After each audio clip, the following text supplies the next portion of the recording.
Welcome to the Genius Factory. Enjoy the video. In this video, I will show you how to open your BMW 7 Series hood. First, locate the primary hood release lever, typically found on the driver's side footwell. Pull this lever firmly towards you until you hear a distinct click.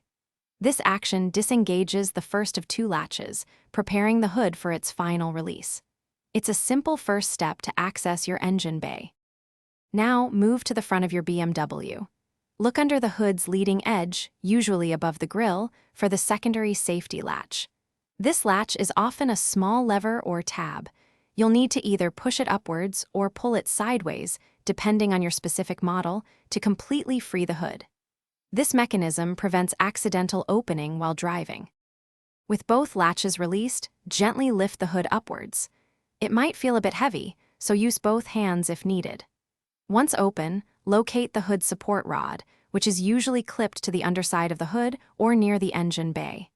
Carefully unclip it and insert its end into the designated slot on the engine bay frame to securely hold the hood open. To close the hood, first remove the support rod and reclip it into its storage position. Then, gently lower the hood until it's about 1 foot above the closed position. Do not drop it from a great height. Finally, press down firmly on the hood, using both hands if necessary, until you hear both latches click securely into place. Double-check that it's fully closed before driving. Thanks for watching. If you found this helpful, don't forget to like and subscribe.